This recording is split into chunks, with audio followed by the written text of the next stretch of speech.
Caroline ne comprend pas vraiment ce qui lui arrive. Il y a quelques jours, elle était encore retenue en otage à des milliers de kilomètres de Kinshasa. Aujourd'hui, elle retrouve ses proches avec son petit frère enlevé avec elle il y a tout juste un an. Ils m'ont emmenée dans un village et pendant tout ce temps, j'étais obligée de laver leurs habits, de faire la vaisselle et d'autres travaux comme la cuisine. Ils m'obligeaient aussi à aller au champ pour transporter les paniers de manioc. Si je tombais parce que c'était trop lourd, ils me frappaient.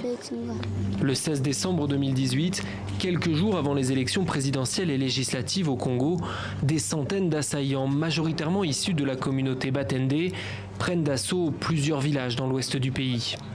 Ce jour-là, Evelyne perd son mari et plusieurs enfants. Elle croyait ne jamais revoir Caroline et Olomi retrouvés par hasard par une patrouille de militaires congolais à 30 km seulement de leur village.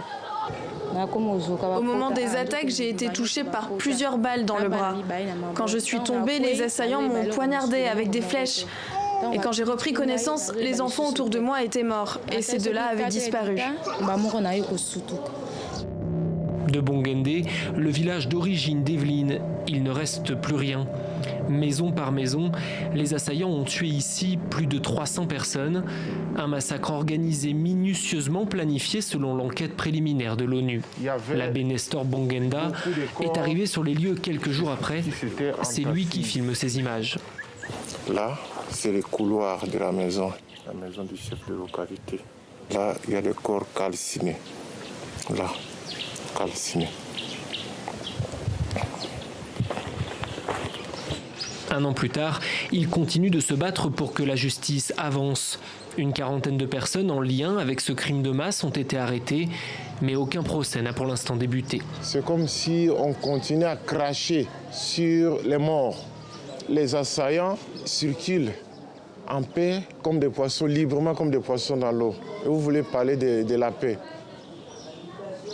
Imaginez que cette maman qui est là arrive un jour au village et qui retrouve les tueurs de son mari, de ses enfants en train de circuler librement. Et comme elle apprend aussi, imaginez un peu ce que ça fait.